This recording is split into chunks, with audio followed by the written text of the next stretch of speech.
What is up, everyone? This is Mo Tutorials here, and today I'm going to show you how to fix Roblox not launching on your Windows 11 device. So let's get right into this.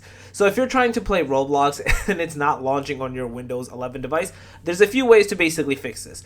The first thing you can do is right click into the game where you see it on your desktop and do open file location. And then in here, you want to basically find, like, you'll see a bunch of files in here. You want to find wherever the three exe files you'll see over here are.